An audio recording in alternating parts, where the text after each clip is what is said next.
Do you go out on every ride just as hard as you can because you're trying to keep up with others and you also think that it's going to help you build your endurance?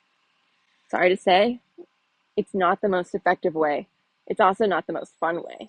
I'm going to go over why it's not as effective, and two, what you can do to change it and actually do your rides in a different way to help you build climbing efficiency.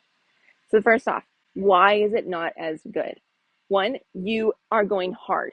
You are burning a lot of calories. You are stressing your system, and it takes more recovery time. It also takes a certain amount of energy. So whenever you work quote unquote hard as your rate of perceived exertion, your heart rate is high, you are adding more stress to your body. This also means that you are working in your anaerobic zone. This is zone 4 and above, is when you're using more of your battery source. It means you only have a certain amount of energy that can be transferred in to use for your muscles to use to actually contract. This amount makes it where you lose energy in the middle of your ride, where you just feel tired and you don't think that you can go on as much farther, or you just get fatigued in that. And or it's that you actually can't recover to do either a workout later that day, a workout the next day, or a ride the next day, because you are still recovering from your ride that you just did. Now, in this cardiac endurance system, we do intervals to help us gain endurance. This means you have a push and you have a recovery, a push and a recovery.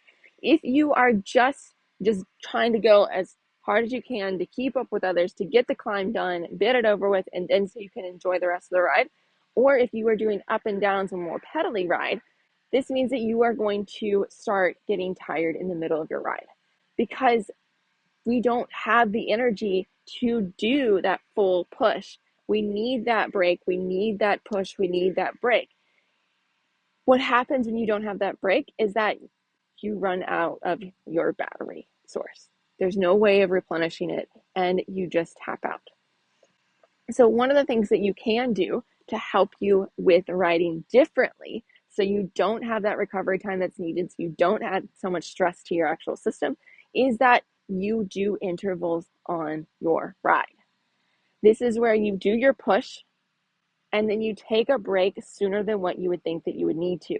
So before you're quote unquote dying and draped over top of your bars, you stop, rest, recover, and then you continue your push up the hill.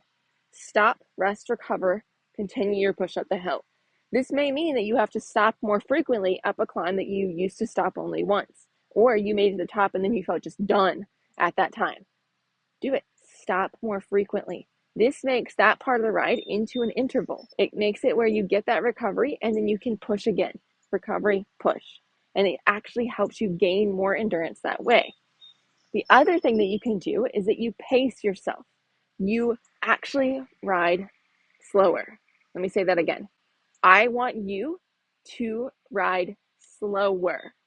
This means that you are now not using just your battery source. You are now using more of your zones 1 through 3. And this is where you're more so plugged into the wall. Because if you're in your battery source, that means that you need your energy quickly. You've got to get up that hill. You are doing that push. You are working hard.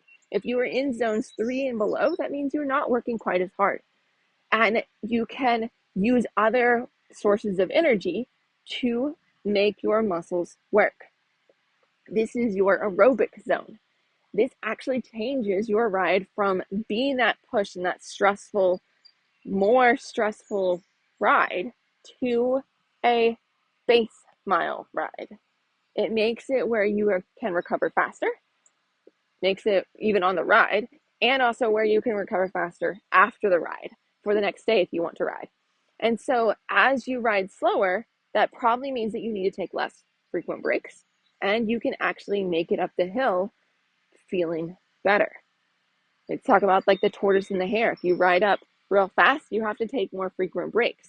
If you just kind of slowly moseying up, used to call it when I was working a lot on this, I would turtle up the hill. I'm just going to turtle up this hill. See you guys at the top. And it was great. I didn't have any thoughts in my head that I needed to ride faster because I was doing what was best for my body for my riding, and it would help me progress faster than actually if I just tried to go out and ride hard up that hill. So, in summary, one, riding fast and trying to ride as hard as you can throughout the entire ride is not as helpful for your system, for your aerobic componentries, and for you being able to ride the next day or either do a workout the next day.